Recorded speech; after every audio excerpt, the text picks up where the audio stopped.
that's all we wanted, that no Forest play.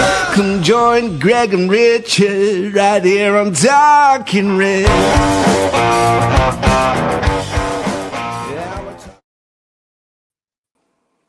Hello and welcome to Talking Reds, a Nottingham Forest podcast. Third beat fourth this weekend in the battle for Champions League football.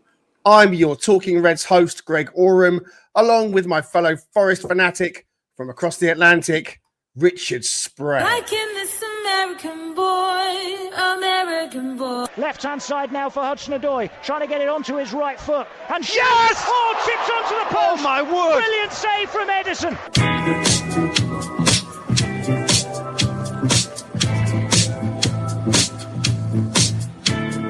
Gibbs White, what a ball. That is right wing for Hudson-Odoi. Brilliant.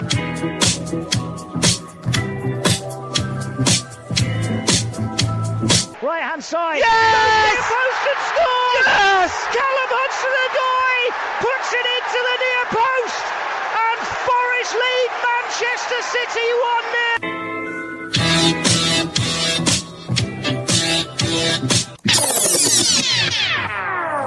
Taking on a trip I'd like to go someday.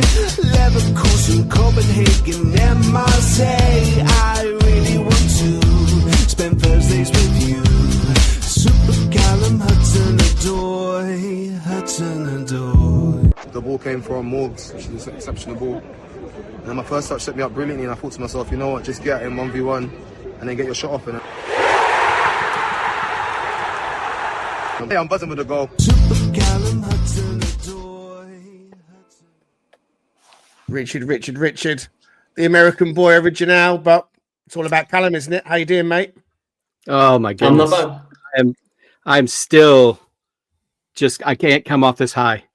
It's like it's hard to come up with any more superlatives about this club at this point. But I love what Peter Drury said. He said, Forest is on fire and they mean it. So I think that sums it up pretty well. Yeah, I'm doing fantastic.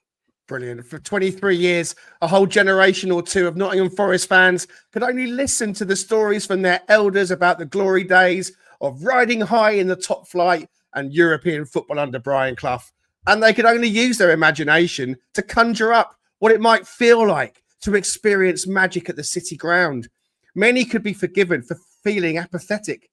The lows were low and the highs, well, multiple playoff capitulations had dented any memory of feeling good about that, and the sleeping giants snored louder than ever.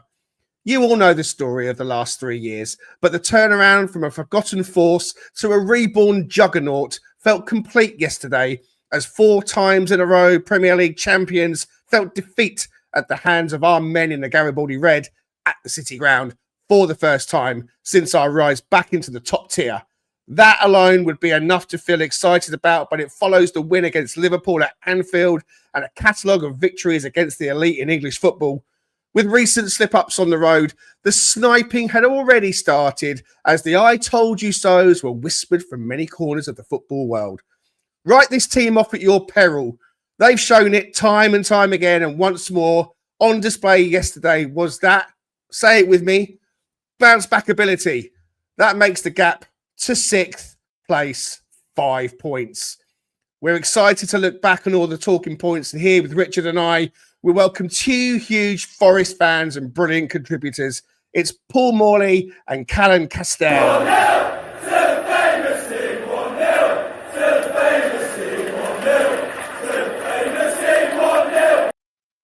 To the famous team. Paul, good to have you with us again, buddy. How you doing? I'm feeling fantastic. Yeah, I mean, love that intro.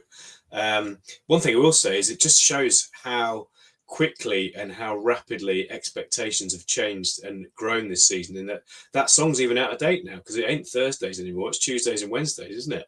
I mean, crikey. Yeah. Bring it on. Yeah, fantastic. I'm good. Looking forward to chatting about yesterday. So yeah, bring it on. And we're delighted to have Callum with us on the pod. And Callum, I'm going to kick things off by saying to you a huge, huge congratulations, because you've been over to America, to the Richards side of the pond, and something very important happened whilst you were on your travels, didn't it? Yeah, I'm sorry, I got a bit excited before. I got engaged in New York. Thank you for your congratulations. I think it's the second most nervous I've ever been after Wembley. So it was it was a long day, but I'm glad to have it. I'm glad to have it done. Excellent. Congratulations from all of us, and thrilled to have you with us on the podcast tonight. All right, if you're with us, please don't forget to get involved in the comments. We want to know you're here. We want to shout you out.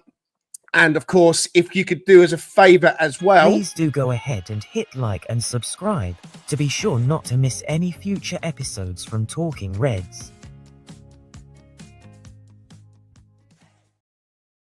There's plenty to get through, but I want to start with a bit of a kind of reaction to the win from Ola Aina. He posted a video out. We'll play it here. For those of you that are watching, the video is going to come on screen. For those of you listening, of course, have listened to Ola Aina's reaction following the great win yesterday. Thoughts on the game. Obviously, we won 1-0. Get me. Great goal from Callum. Good ball from Morgan. Great challenge for me, to set up. But yeah, happy for the team. 3 points. Great support from the fans as usual. So we love you for that. Keep helping us over the line in games, and hopefully many more games to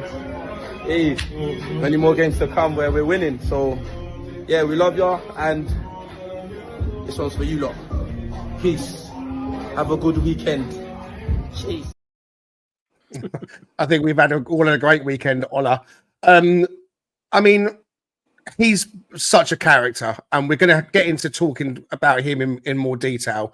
But just before we properly get started, got to say, Stuart Pearce, a legend to each and every one of us, my personal hero, and I'm sure he's the personal hero for many, many other people.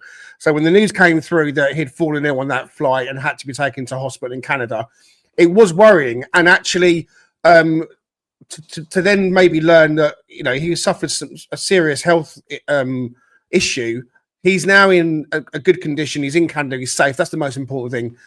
We're sending our love. We're sending our everything we can. He'll never see this, I'm certain of that. But we've got to say it because Stuart Pearce is a legend. So all of us are sending our love, best wishes to Stuart Pearce. He's not just a Forest legend. He's an absolute fantastic human being. And so, Stuart Pearce, all the best to you. Richard, yesterday, tell me everything. Talk to me about your reaction to that match. Sum it up for me. It's a weird headspace to reside in when you're playing one of the best clubs in the last 10, 15 years, maybe even last 20 plus years, and you don't feel nervous. I did not feel nervous through the bulk of that match, which is a strange thing, given who we were playing. But as you pointed out, Greg, in the preview episode, the form of some of those players that historically had been very worrisome is just not there. And so, I mean, Holland being a perfect example of that. I know Paul talked quite a bit in our WhatsApp group and may touch on it here. He just didn't get a lot of touches. I think he had 17 total in the match, and he only had one really impactful one. And that was really a gift that he probably should never have had. So it is such an amazing time. We did the best of what we do, which is just not allow them a lot of space. Ola was brilliant. I mean, he was, absolutely glued to Doku or Savino, I think, when they moved him over to the left at one point. I mean, it was incredible to watch the kind of performance that he put in. And, the whole team really, I mean, you couldn't really point to any one player that wasn't really doing something effective and impactful for the club yesterday. So yeah, it's just a remarkable time. I mean, I think Callum said it. I think we've all said it. Paul just said it. It's just hard to continue to process where we're at, because you'll have those dips and things will feel like they're not going right the way that you want them to go. And then all of a sudden they do the whole thing, get back to basics, bounce back ability, as you like to say, Greg, all of those things, and just play our game to such an elite level, which is just not give them a single inch to really operate. And for a team like that, who just are so dominant on the ball and scary in transition and build up play and everything else, to not really look like they were going to do anything through the bulk of the match is just an incredible thing to behold. Want to say hi to Raph, who's in the comments. Hey, buddy, nice to have you with us. Brucey, as well as Rocky, says, evening, gents, evening, chat. What a result for the mighty Reds. a £2 donation coming through from Wayway NFC. He says we could go the rest of the season unbeaten. We could, and thank you for the £2 again, Mark. It's really appreciated. Wolfie's with us in the chat, and as ever, Wolfie's got contacts. He's reached out to Stuart Pearce's wife, Carol, and he's going to send over the Talking Reds love as well, which is fantastic. So please do that on our behalf, Wolfie. Thank you so much. Callum, we had a couple of slip-ups away at Fulham and away at Newcastle. But, one thing that we've talked about on this podcast a lot, and you might have seen it doing the rounds, is that bounce back ability factor. And I really felt like, this team needed to show that. The Arsenal result was a good start. We got back to what we do best. But going into this one, I mean, how were you feeling? Were you feeling nervous beforehand? And what was your reaction when you saw the team selection as well? Strangely, I wasn't nervous for this game, and I really couldn't put my finger on it beforehand. Obviously, I was nervous. To be honest with you, my heart was beating more than ever, like during the game, but I wasn't nervous beforehand. I just felt like it wasn't really the fact that Man City haven't been who they have been this season. It's more the fact that we were at home. We were going to go full strength, obviously, after resting a couple during the Ipswich game, who then obviously had to come on for the remainder of the game. But I felt like we were pretty fresh. I think something that really helped me was the FA Cup game. I thought we were going to rest a lot of players, and when I saw Murillo play, I thought, well, maybe they're not as knackered as we think. They've got a lot in the tank, as they should, as professional athletes. So I felt good going into the game. I did, obviously, it's Man City. We haven't beat them since going up, and that kind of made me feel more confident somehow. But you're right, the bounce back ability, I don't think we've lost 3 on the trot this season. I think the last time we've even lost 2 on the bounce before Fulham and Newcastle was Newcastle and Arsenal. After that, every time we've lost, we've come back with something. And that performance against Arsenal, it was the defensive stability for me that stood out. And then throughout the game, it was just there was still a little bit of faffing around in the final third. That was the only thing missing from the first half, and I thought if we can capitalise on something and create something and have that moment, if we score, then we're going to win. It felt like that kind of game. It felt like Anfield away, and funnily enough, it was Hudson-Odoi who scored again. And yeah, it was amazing. I think what you said about the team news, I think the only thing that I was kind of and ahhing about, and I think half of the fan base was Dominguez over Yates. And I was proven absolutely wrong, which is great. I'm happy to be so. I felt like he hasn't been bad. I feel like his form's just been a bit off. There was a few bits during the Arsenal game, and then when Yatesy was coming on, he just looks great. So yeah, I put that tweet out at half time just to prove myself wrong straight away. Because for me, you would have got my man of the match if you'd have played the full game. I think 60 minutes. There's other players that I would give it to, but Dominguez, for me, that 60 minutes alone was one of the performances of the day. He was imperious, so I was really happy to be proven wrong. I thought, other than that, it was exactly what I was expecting anyway. So, yeah, I'm over the moon. I couldn't believe it. It was one of those special days. I'm a huge Nico Dominguez fan, as regulars on here will know. And yes, he has possibly been a little bit hot and cold.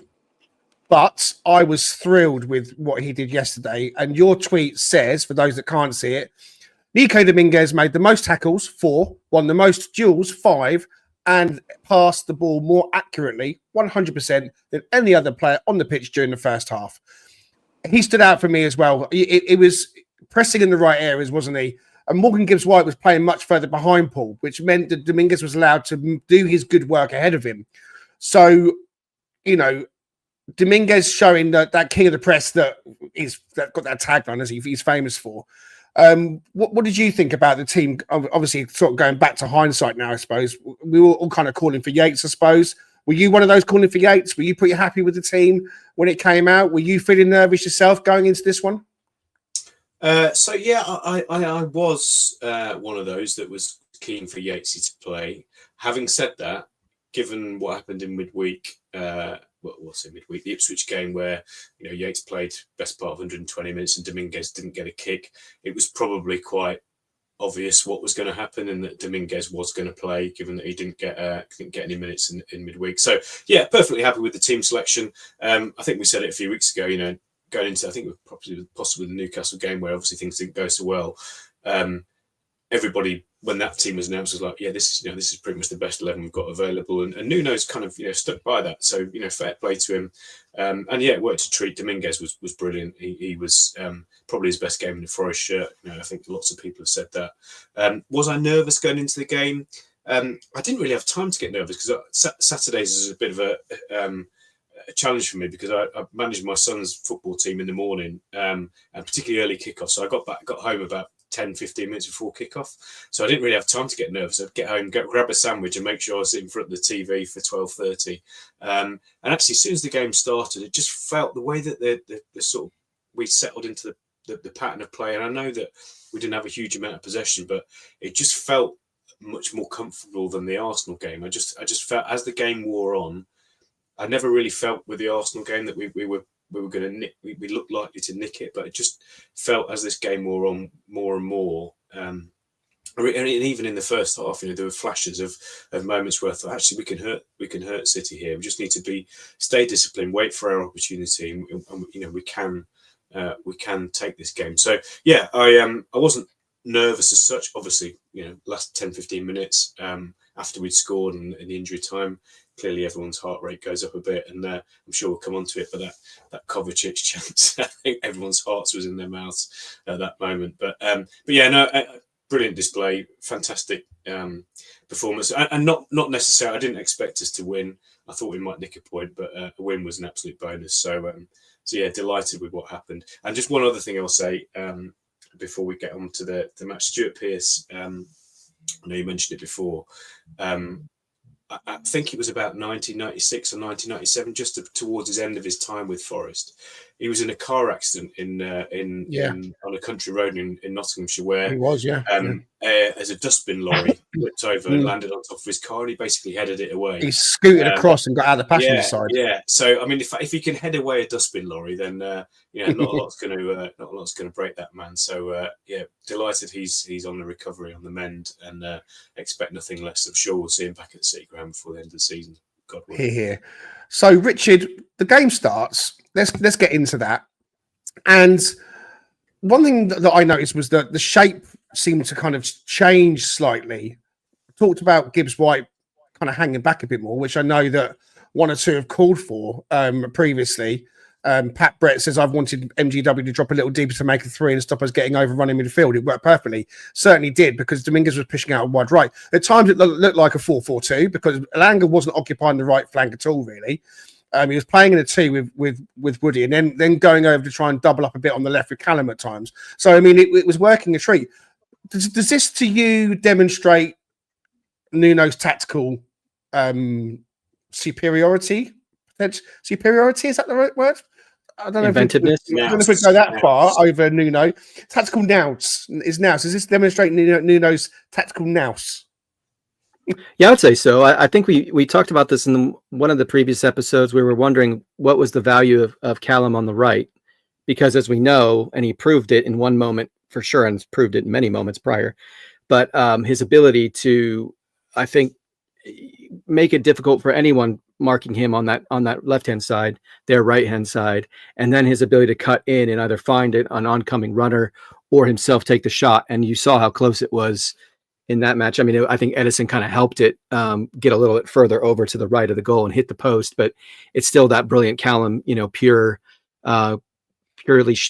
struck shot that he has. But it's just such an amazing thing to imagine if you're the opposing manager to try to have to account for this fluidity, because we've talked a lot about the recruitment of players and the way that they kind of can fill, Anderson being a prime example of that. But as we mentioned in previous episodes too, where you're looking at Morgan, as he drops a little bit deeper, he's just got enough capability to be a defender when he needs to be, because he's obviously very aggressive, and his work rate's incredible. But it's also that capacity as he is, because he's one of the most accurate guys you see on long balls, that over 30 yards, the 15 to 30 and over 30 scenario. And obviously that came to fruition later, but it just gives him that more extra time to kind of survey the field and find the right players to get the flow of play going. And so having these kinds of abilities in these players, and then coupling that with the tactics, it's got to make it very difficult for the opposing manager to have to decide, okay, how am I going to set this up? Because it's just perpetually sort of moving and sort of, altering. And it's just got to be so difficult mentally to try to continue to manage that, even with someone as brilliant as Pep, who's been long looked at as the guy who set the benchmark for how you set up a formation and how you approach a match tactically. And so seeing that kind of unfold was incredible. And it makes me excited because it's just going to be so hard. You can fall back into more of a traditional shape. You can have Dominguez kind of moving around as well, hopefully keeping his discipline and keeping where he needed to be to help defend. But yeah, having Elanga have the freedom to move around makes it very difficult, because then he can pick his matchups and see where there's some weak points and then find those and try to take advantage. Callum, what's been your view this season on the sort of low to mid block style that Forest have employed? Because obviously it's been very successful with that transition through the middle of the pitch with Anderson and Gibbs White linking up a lot and releasing Hudson-Odoi and Elanga especially. What's been your view on that? It's obviously been successful, so I'm imagining that you're going to have positive things to say. But when we come up against the likes of Man City yesterday, I don't think in that first half that they really created much. Our fullbacks were fantastic. There was the half chance, or maybe a bit more than a half chance, when Wood inexplicably miskicked it and Haaland got a shot off. I mean, I think it did take a bit of a graze of Murillo's leg and went wide. But, there was Nico Gonzalez with his long-range rasp that hit the post. Okay, fine, that happens. But there wasn't too much coming from City, was there? No, it feels like we do limit teams to... I feel like you can kind of tell in the games that we lose when we're not as strict with our formation. But those games, you can tell quite early on when teams are taking shots from range that we're restricting them quite well. And I think it's based on the players' strengths. And I was thinking of this the other day because I know that Nuno's gone to a back five with us, but when he was at Wolves, he had a really it was back five all the time, and it was Jota and Jimenez, players like that. He played them to their capabilities, and I think that's what he's found with us, and that's why he needed his pre-season. Each player is just really good at what they do, and I think even yesterday there was a move that was so simple. It was Chris Wood coming deep and holding onto the ball and doing that. He does really well as a number 9, and it found its way back to Murillo, and that freed up Anthony Elanga going forward. I think he played the highest throughout the game, and Murillo's ball over the top to Elanga. We know that Murillo's got that in his locker anyway, and that sort of one-on-one that Elanga had with the defender, whether it was to get him behind or kind of the bounce was awkward for the defender sort of thing, and it created something out of nothing really. Sal's long ball to Wood, back to Murillo, over to Elanga, and we've defended really well and we've held that shape, and it's been great to see that. But going forward, we've been so efficient, and that's what I think we've been lacking a little bit during the Fulham game. We found it in the second half against Newcastle, but a lot of the time this season, Wolves, Leicester, games like that, we've scored really early on, and it's just been from one chance that we've created out of nowhere from holding our shape. It must be really frustrating for the opposition, especially for Man City yesterday. It looked like they couldn't get through at all throughout the whole game, and I think sometimes you can tell. I've tweeted before that when we've lost, you can tell sometimes early doors when we're struggling, but when you can see that we're disciplined, we're in that shape, every player knows what they're doing, and they get it right, I just don't see a way that we don't at least keep a or draw, at least draw, and go on to win if we can find that chance, because we're so efficient going forward sometimes. All it takes is one chance. It's usually Chris Wood. This time it's Hudson-Odoi. It was against Liverpool as well. It's been amazing. There's a reason we're up there, and it is that. I want to say hi to Dr. Anna. She says, hi, you lovely lot. What a result. Think I'll stay away from the City ground more often. That's because Anna was at the netball watching the Nottingham Forest netball team play. So you're still supporting the club, and well done to you. She says also great to see Callum as guest. She enjoys your Twitter content like we all do. Alex is with us as well. Says, hi, all, hope you're well. He says, I think I'm right in saying we're 5 points better off in comparison to the corresponding fixtures from the first half of the season. I think it is something like that. So, we've got a lot of teams to play that we've already beaten this season. So hopefully, the omens are good. I want to also share with you a reaction from Barstool Chief. Barstool Chief was on with us for a One With episode He will be back on with us again, hopefully soon. And he also goes on to Forest Focus. This is his true American style reaction after yesterday's win. Good morning. Good morning. In case you didn't know, the trees have done it again. The trees have done it again. Every single time people start saying this team is bound to slide back to the pack, here it comes. Another big club coming in. Man City spent $1 billion in January. Still can't beat Forest. This team's got it. They've got the minerals. They're going to Europe. I've seen people say, oh, would you rather have a Champions League spot or win the FA Cup? How about both? How about both? This team can do anything. Defend your ass off. City ground, an absolute fortress. And then when you need one moment of brilliance to deliver the game, it's Morgan Gibbs-White and Callum Hudson-Odoi. I'm out for a walk with a little cone head there, but we're in high spirits because Nottingham Forest has done it again. You Reds, we'll see you in Europe. I love the passion. I have to say, I absolutely love the passion. So we try to be as international as possible on Talking Reds. And so great to share Chief's reaction as well. Paul, one thing that Chris Almer said, I want to give Chris Almer a shout out for this as well. When he was on Forest Focus yesterday, I listened to that.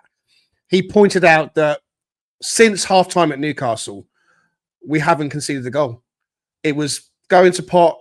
It was all over the place. Nuno said something at halftime, and we haven't conceded the goal in that half. We played against Arsenal, haven't conceded the goal there. Obviously, I know the cup game was different, but we're talking about Premier League matches. And of course, then we have the champions 4 times in a row come and we don't concede there. And we've spoken time and time again on here. Raf said it and Danscape said it, and we've all said it.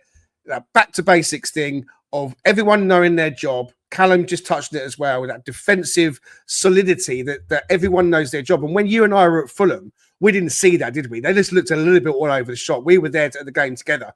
And so to kind of have that back now has always been the most important thing, I think.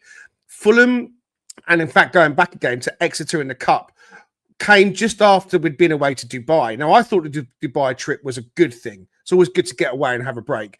But, you know, sometimes on reflection, it's almost like if you're in the mud and you're going under the barbed wire and you're really kind of like going for it, you want to kind of stay in that zone. If everything's going well, if you kind of come out of that and wash your legs off and wash yourself off and have a nice time, it's almost like you forget what it's like to battle. You forget what it's like to dig deep. And I kind of feel that was what it was like for a couple of games. They'd come back from Dubai. They all kind of were feeling great, but I forgot what it was like to get the shit done, you know, and maybe it needed a bad performance at Newcastle in the first half and the Fulham game for them to go, right, okay, let's wake up. Let's get ourselves back into the groove.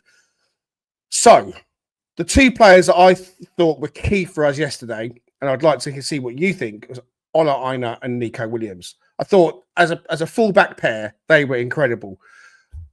If we get our fullback positions working right in this team, that's almost just as important as our centre-backs, isn't it?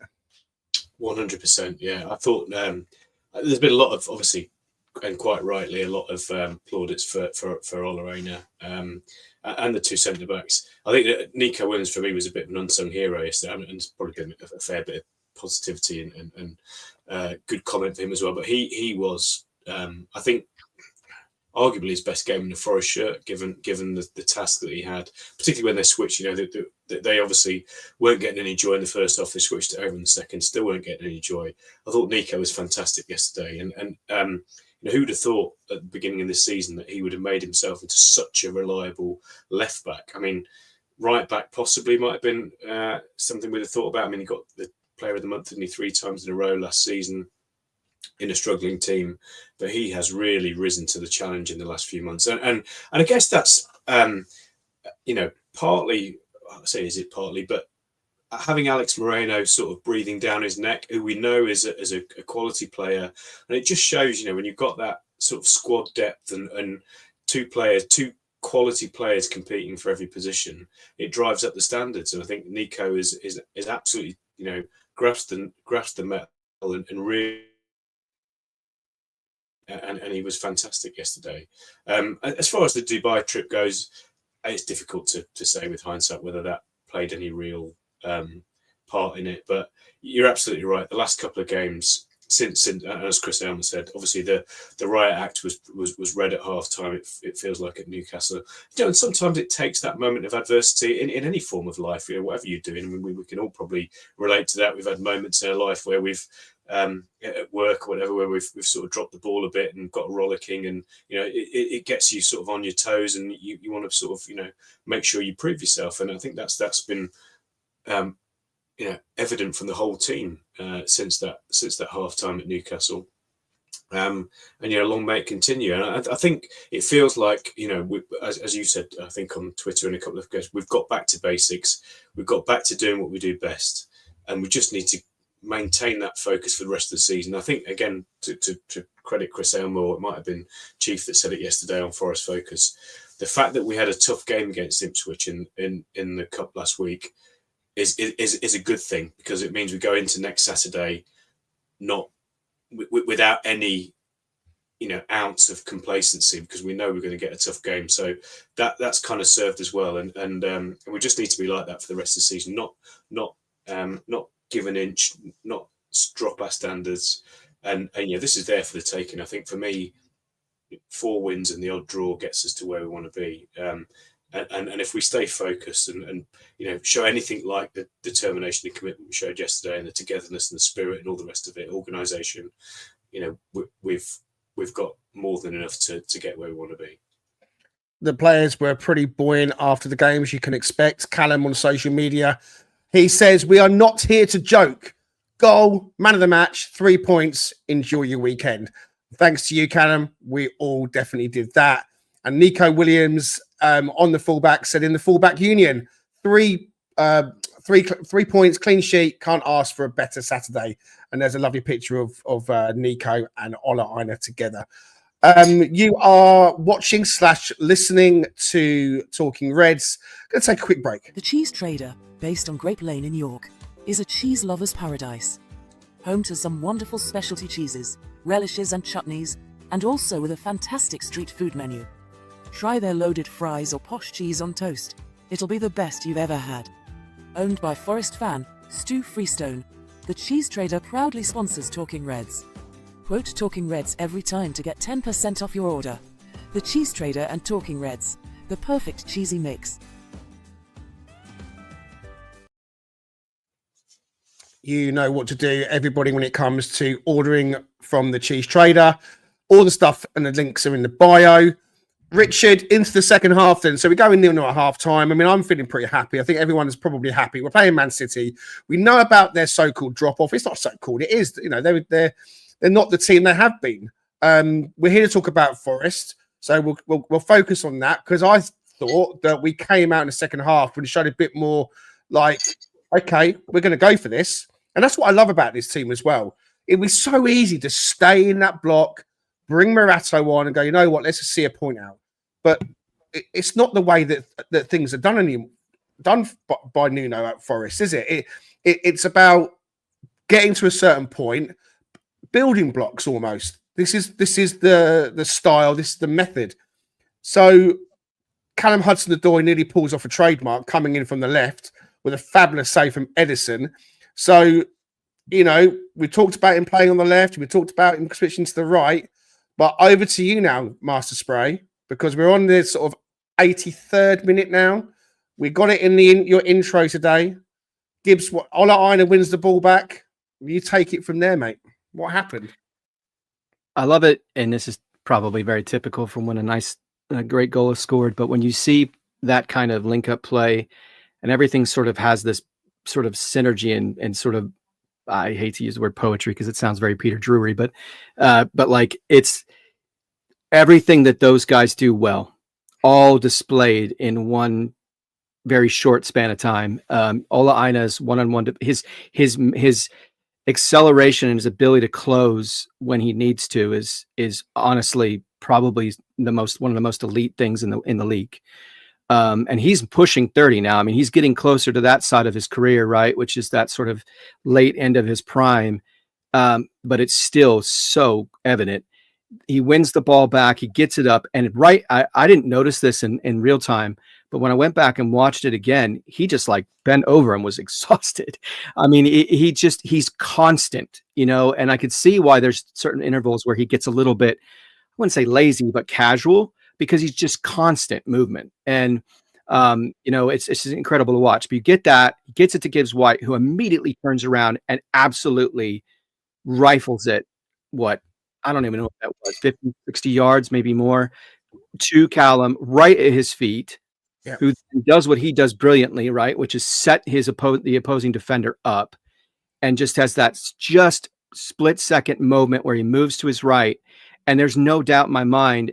I mean, it was a little bit lazy on Edison's part, you know, to get over, but I don't think he really honestly thought, because of the acuity of the angle, I don't think he thought he was going to shoot that ball the way that he did. It just seemed like he wasn't ready for that.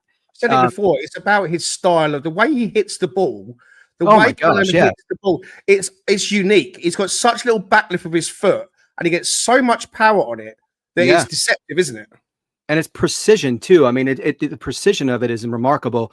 Yeah, I mean, when I was watching it play, and like I said, the way he was approaching the goal, I'm like, there's no way he's just looking across the ball, you know. And there was advancing players. You saw Morgan running up to get into the box. You saw guys ready, but he just completely duped everyone. I mean, it was just incredible. It's like a good fake on a play action pass, you know, in NFL. You just get lost, like the camera doesn't know where to go. And there it was in the back of the goal, and everyone's losing their minds, right? And it was one of the most beautiful shouts I've heard from the crowd that we've had at the City Ground all season long. So it's just these moments are just so magical. I mean, we talk about Forrester magic. I mean, Callum's surge in the second half of this season is mirroring what he did in the second half of last season, and how he's proving every day, along with Ola Aina, how it is the best piece of business that any club has done in years.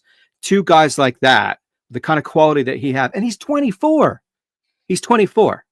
I mean, it just blows your mind, and he's just such a problem. He doesn't have the elite top end speed that he may had previously, but he's got everything else. He's coupled that still good pace, tidiness, and ability on the ball with just this precision and elite shot taking. It's exciting to see what he can become over the next couple of years with our club. And the after celebration was just amazing. I don't know why the hell he got a yellow card. That was the stupidest thing I've seen in ages. As soon as you hug a fan, that's it. Yeah, but I mean, goodness gracious, it was so cool to see, and it's bringing back that joy again. We saw it from Nuno last week. We see it this week. As Paul touched on, that spirit is just alive and well, and it just felt like it sort of dipped for a bit. And then it's come back full force. And when you couple that with that kind of discipline that we play on the pitch, with all of the things that we see off the pitch, and even just the elation when we score, when we do well as a club, when we're playing well together, it's just remarkable. It just fills you with a lot of hope, not only for the rest of the season, but what we're going to see going into next season. What do you think, Callum, when it comes to your namesake, Callum Hudson-Odoi? Because, you know, he's a player that has turned into, for me, someone who has to be in the England squad when it gets announced next week. For me, he has to be picked, especially with the likes of Saka out and you know, other things going on with form and so on. But I also think that he looks like he's in the best form of his career. He looks so fit and so healthy, and he looks like he's really performing at the highest possible level, whether it's on the left wing, whether it's on the right wing. So, England squad for you, do you think? And has he possibly become our most important player for the rest of the season? I think he's worth being in the conversation for England, especially that position in the England squad, because he's so dangerous, and we know what he's going to do. We know what he's going to do on the left-hand side. We know he's going to cut in on his right, and he just, if he's not forcing a big save, if he's not hitting the post, he's finding the bottom corner, top corner, and it's deadly. And one of the best things about that is whoever's on the overlap, the defender doesn't know what to do, because he still uses the man behind him a lot of the time as well, whether it's Ola or Nico. It's still available. It's either a shot, a pullback, a cross. It's something, and a lot of the time it's accurate, and he's got the pace to back it up, and he, like you said, he looks fresh. There's a reason that Bayern Munich wanted to pay so much for him, and the only reason that didn't go through was because of the injuries. And we've managed him so well. Anytime he's picked up something, he picked up something this season, and I think his form dipped a little bit because of that. But since then, he's been incredible. I think the price that we paid for him as well. It's what I love about both wingers is the fact that we picked them up from these so-called bigger clubs that weren't giving them the minutes or the time, or allowing them to kind of flourish. And we've given them that, and we've given them the time, and we've prioritised them both as starters. Callum, everyone expected him to be a stonewall part of the England squad when he was younger, so I don't see why he couldn't be going forwards. I don't know how soon it'll be, but I mean, that left wing for England, I'm trying to think of players off the top of my head. I think it's Grealish, Gordon, maybe Eze.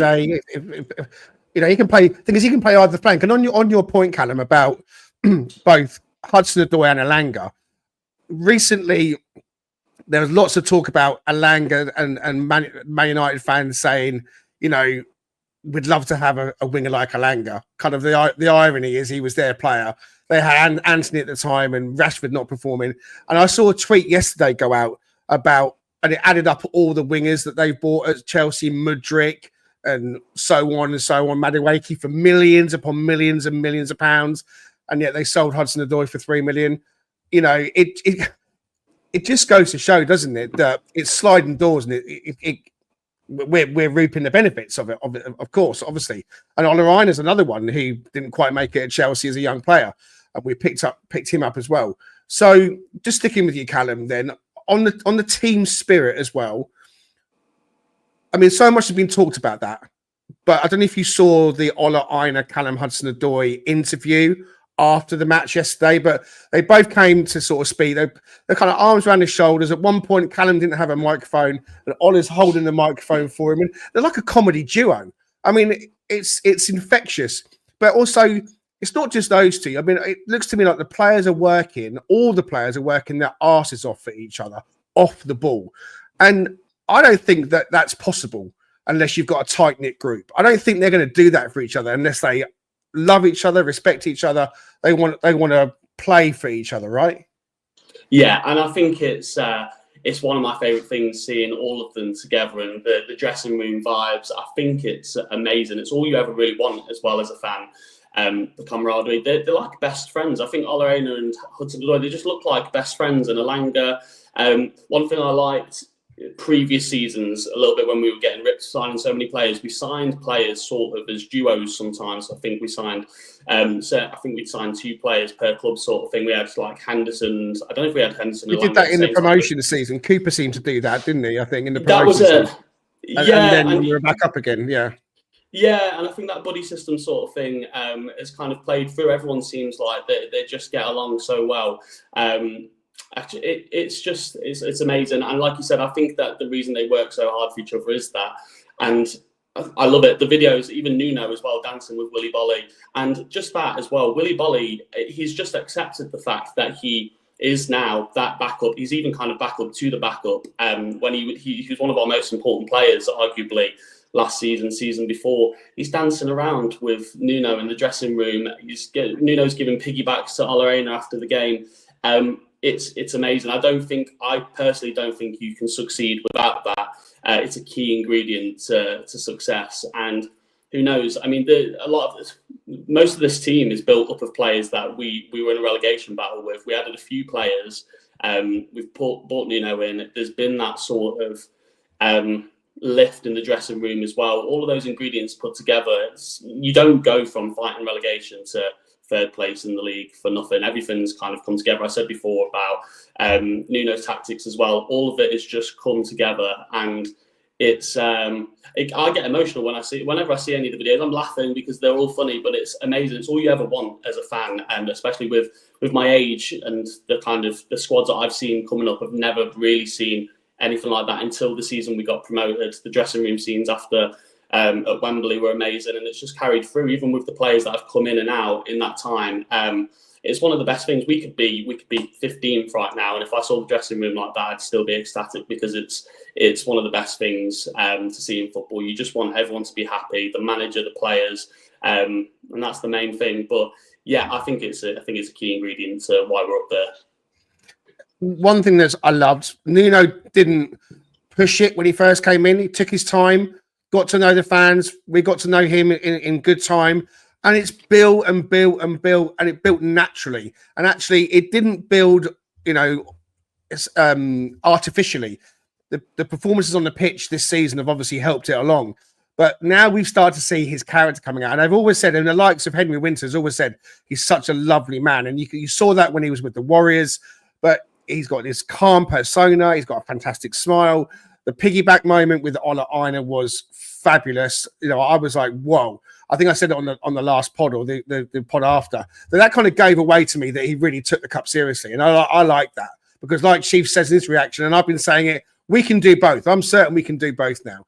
But Nuno as well in the changing room. You mentioned it then, Callum, with Willy Bolly. We've got the video. Here it comes.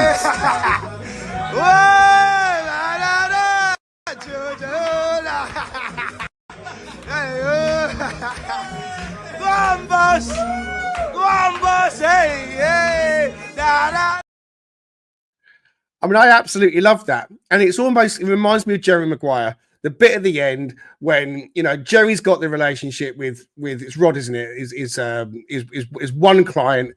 They've built up that strong bond, and they're hugging each other and they're meaning it, and it's like it means something. And then the other guy's looking at his agent and saying, "Why haven't we got that?" And I kind of think, let's be thankful for what we've got with Nuno and what the players have got with him. It's going to take us a long way. Paul, you have been kind enough to act as our stat man tonight to a certain degree and put together a few slides for us. And I love it when you come up with these fixture things because you talk about who's got to play who and so on and so on and so on. So here it comes on the screen. Over to you. What have you got for us, Paul?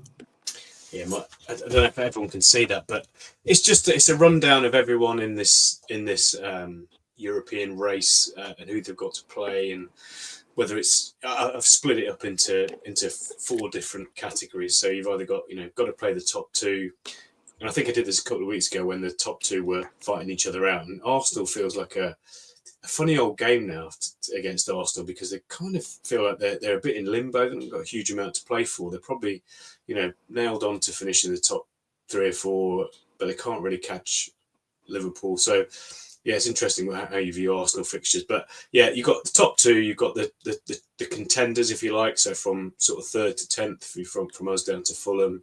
Then those sort of middle/bottom teams that, the West Hams, Tottenham's, Man U's, Palace, whoever else, Brentford are in that sort of category that Everton can't really go down, but are not really going to make an impression in the European race.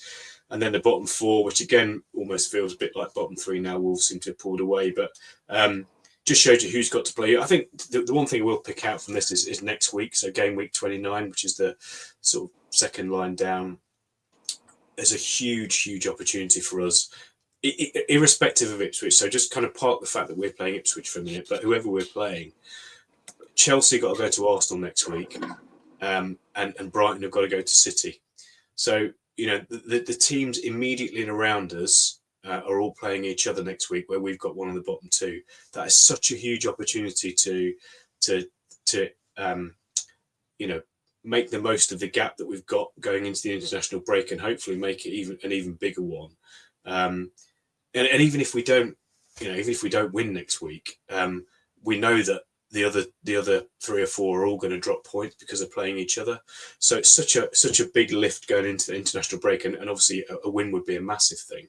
And actually thinking about Arsenal, what I just said before, the fact that Chelsea play them next week, whilst Arsenal are just about still got an inkling of being in the hunt, is much better than, say, Newcastle that play Arsenal second to last game of the season, when that's almost 100%, 1000% going to be a dead rubber for Arsenal. So it might not quite be the challenging game for Newcastle that it looks on paper, because by then Arsenal are going to be, not in the race. They're just about still in the race, so they've got to go full tilt against Chelsea next week. So that hopefully works for us. And like I say, City wounded after what we did to them. Brighton have won 4 in a row. It's the first time they've ever won 4 in a row in the top flight. Can they win 5 in a row? If it's going to happen, it's going to win away at City. If that's a draw or even a City win, that works really well for us. So, the chips are definitely sort of, in our favour. We've obviously got no more games against the top two. Hopefully, by the time we play Chelsea last game of the season, I mean, we've got an opportunity now to make sure that there's no jeopardy on that game if we do our job in between now and then. And even Villa away, that's coming in between, or I think I can't remember, it's either in between or just before the likelihood that they're going to be in the next round of the Champions League, given that they got a healthy lead after their first leg. So, their attention's going to potentially be on that. So we've got so much in our favour for the rest of the season that we don't hopefully need to be too concerned the fact that things are bunching up behind us, because as you can see from everything in orange means that the teams are playing against each other, and there's a huge amount of orange on there, which means that teams are going to take points off each other behind us. So we can be massively optimistic about our chances certainly for the Champions League, and I think just Europe as a can we make Europe? We've got 3/4 of ourselves through the door when it comes to any European competition. I think maybe even 2 wins and a couple of draws are probably enough to get in the Conference League, and maybe 4 wins and a couple of draws, or a draw would be enough to get Champions League. So yesterday was a huge fillip for that. It just created that extra buffer. It was a shame that Brighton managed to get a late winner, but actually, even so, they've got a couple of tough games coming up. They've still got to go to Liverpool, or they've got Liverpool at home perhaps towards the end of the season. So, it's all like I say, it's all within our gift to make this season a magical one. And that just the what you see on screen there just illustrates that and shows that we've got it in our hand between now and the end of the season to make it the season we want to be. And this is just a simplified version of that in terms of who have we got to play. No more top 2, only a couple of games against the contenders, and the other 8 games against teams in the bottom half. Nobody else has got that volume of games against bottom half teams. Most of them have all got to play the top 2, or a lot of games against teams that are in the hunt. And then there was one final slide as well. Yeah, there is a final slide actually, which is again, it's quite small on the screen, but this is the table since Nuno. So obviously we've had a great season this season, sitting third, but actually, even if you wind it right back to when Nuno came into the door on the 20th of December 2023, so what's that, 15 months ago? If you start the table from scratch, then we are 7th, which is, I think, if I look at that, 2 points behind Villa with the game in hand. So if next week, actually, Villa and Newcastle don't play. So if we were to beat Ipswich next week, which is Nuno's 50th game, from his 50 games, we'd be 5th in the league. Only Chelsea, City, Arsenal and Liverpool would have more points than us since Nuno took charge if we beat Ipswich next week. So that just sort of shows it's not just this season. And I know last season, we saw the improvement perhaps without the results. But even if you mash in last season and the not to say shit show, but the challenge that he walked into, even from day one, he's made us into a, let's call it a top 6, top 7 team, a European team. So that in itself gives you confidence that this season is not necessarily just a flash in the pan. He has made us into a top level Premier League team. Call it what you want in terms of the style we play and the way we do it, but it's different to everybody else. And that's why it's so refreshing, because we've gone against the grain. We don't try to be, we're not Pep wannabes, which I'm bloody glad for. If you watch Tottenham, the way Tottenham play today, Christ, I would hate to be a Tottenham fan. When they're 2-1 down with 5 minutes to go or 10 minutes to go, and they're messing about with it, playing 3 or 4 passes from goal kicks. I'm a bit of an old-fashioned fuddy-duddy. Get the ball at the field and just create chances and don't mess about with it. So yeah, I don't know what more to say, but Nuno's been an absolute breath of fresh air, revelation. I, for one, was a little bit had some trepidation about him replacing Cooper, and that's probably born out of the negative press he got when he was at Tottenham, which was probably unwarranted, given that you've seen the way that club has gone since he left, and that they haven't really kicked on. So yeah, loving life, loving Nuno, and very, very confident of a Champions League spot come the end of the season. Excellent. Thank you for those stats and slides, Paul. Want to say that the Forest women beat Burnley 2-0 in their division today. Goals from Sophie Domingo and Freya Thomas have solidified the Forest women's position at the top of the table. It looks, hopefully, like that one promotion spot into the Championship is going to be ours. They're going to be back at the City Ground on Sunday, the 16th of March. That's next Sunday. They're going to be playing at 2 p.m. against Derby County. So if you have time and you'd like to go and see the women, please do go and support them. So we've got about 5 minutes left, Richard. Paul has delivered a decent set of stats for us to mull over. And he thinks, by the sounds of things, that we're heading towards the Champions League. I think we're heading towards the Champions League. What do you think? I am in complete accord with both of you. Amen to that. It will happen. Okay, great. There you go. I just think the fortitude of this team, as much has been said throughout this pod, as well as other episodes, there's just an incredible synergy between what we do as players. And it begins with the way the manager functions, because as you pointed out, there's an immense amount of humility that man, it screams, comes off the screen when you see him, keeping his team grounded, not allowing them to get too excited about things. But when they've not played well, he's right there to try to lift them up. And I think this is me just getting a little probably out of box. I think what makes him so happy is to see his boys enjoying playing football and seeing them do it together and then seeing them succeed, because he knows what they're capable of individually as well as a collective. And when that happens, like it did on Saturday, I'm going to be honest with you, the win at Anfield was miraculous and incredible to watch. I think we all got emotional seeing that.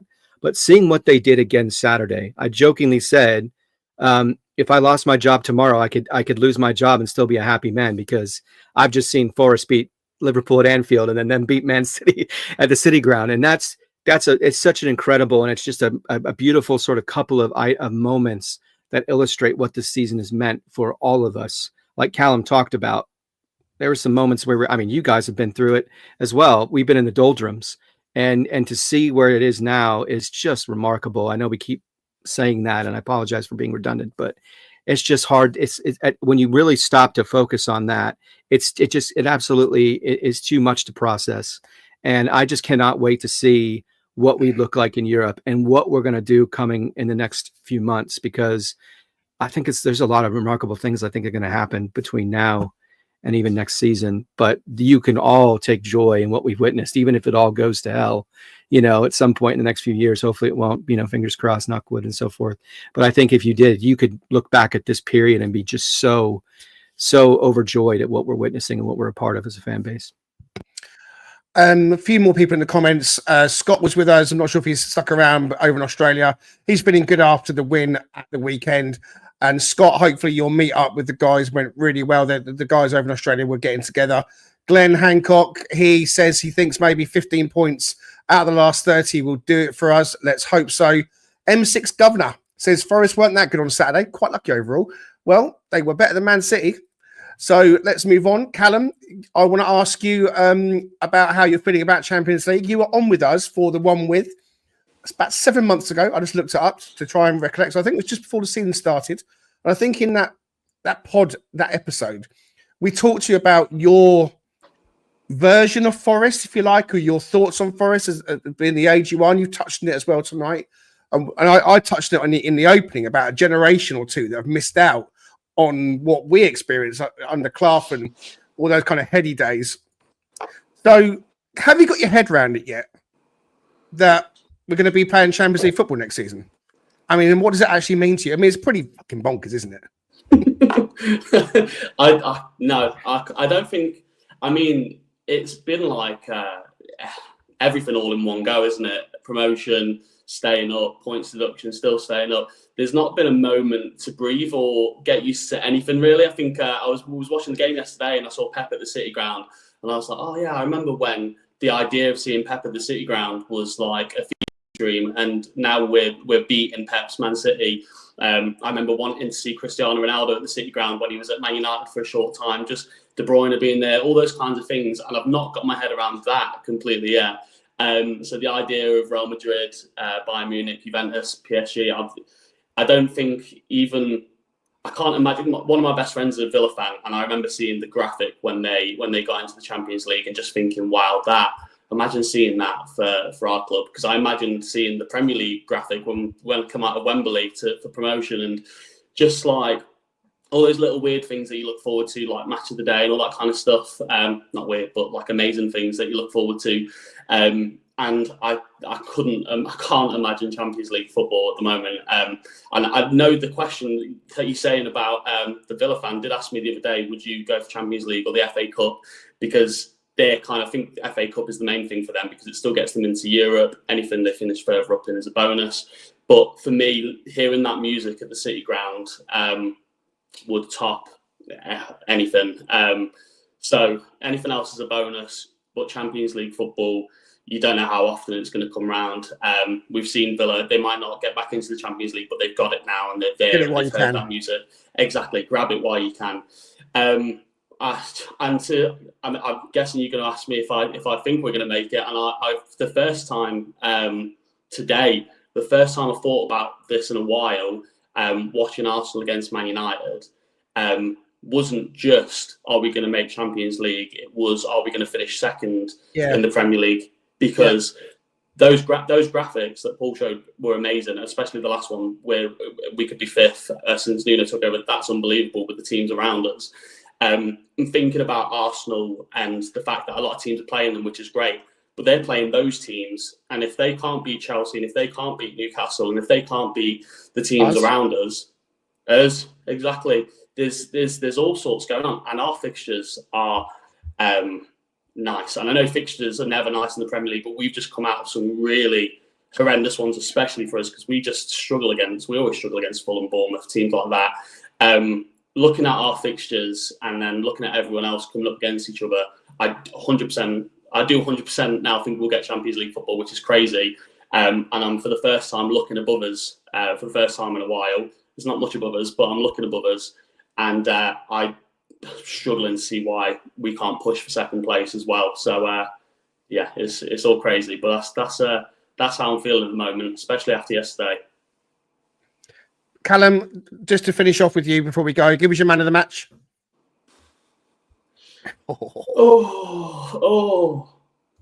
I'm gonna go with.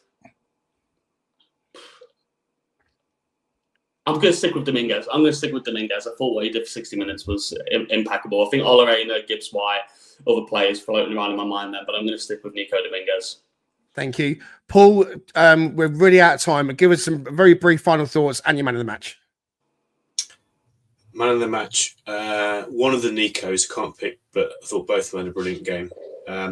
Final thoughts. I was just going to ask Callum, who's older, Callum Hudson-Odoi or Callum Castel?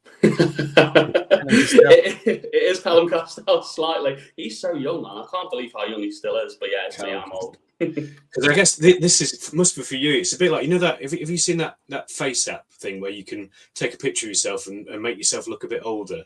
So you got you, and you must be in your 20s. I don't know. I'm 15, 20 years beyond you. Mine's a little bit sort of mixed, and then you got 10 years on. You got Greg.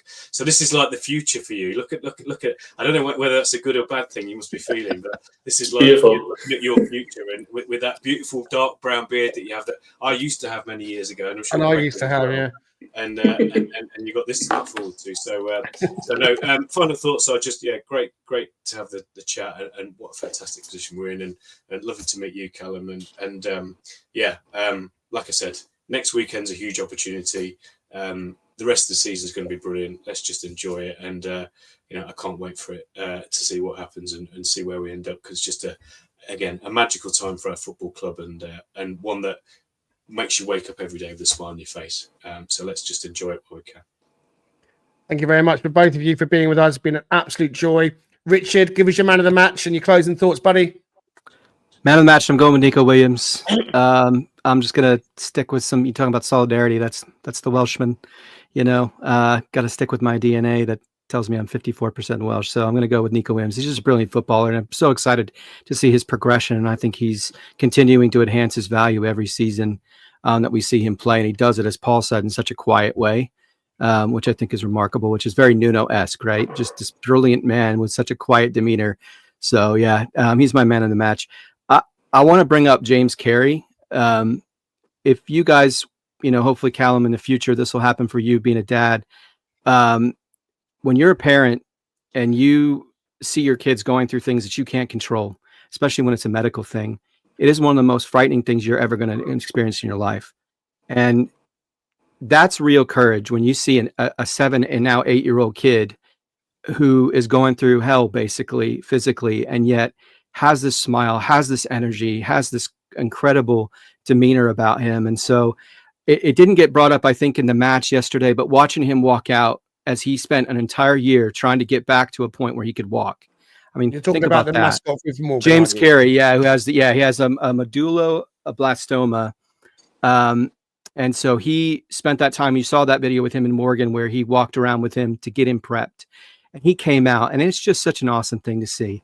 And to see a player like Morgan Gibbs-White just take great joy in knowing that he's a part of that and that he has the privilege. It's not the other way around. He has the privilege of standing next to somebody who is fighting for his life, literally. And the only thing that he wants is just to be on that pitch and be there with Morgan and celebrate his club. And so I think we really need to focus on those things because, like I said, I've dealt with my own, my daughter, who was at the time 3, is now about James's age. James, he was 8 and she's 9 now. She went through that and had an abdominal mass, and we didn't know what was going to happen. It was a very scary time. But I just want not to get too off, the rails here. But I just think it's such a remarkable thing to watch this kid provide such an example of what real endurance and real courage looks like. So, and good job to the club and Morgan for embracing him and loving him and making him a part of this what we're doing this season, a huge part of it. Yeah. Quick shout out to the chat. Thanks to everyone for being with us tonight. My dad is in the comments. He said he remembers the European days first time round. He's looking forward to next season. And I tell you what, Dad, me and Orlando and you sat together watching Champions League football will be an absolute dream come true. My man of the match, I'm going to give it to Callum Hudson-Odoi. I thought he was the man in the moment that got us the goal. And this stat from StatMuse says that he's played 72 matches for Chelsea. He scored 4 goals. 53 matches for Forest. He scored 13 goals. I think his numbers are going to go up.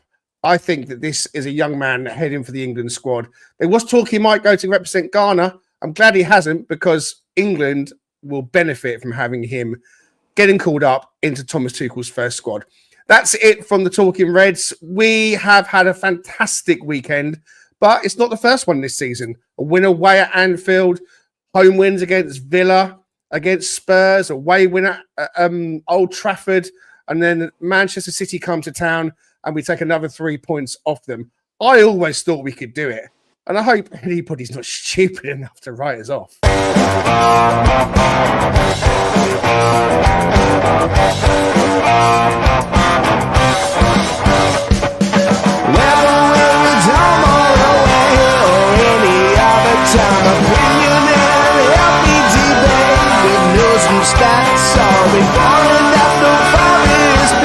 Come join Greg and Richard right here on Talking Red.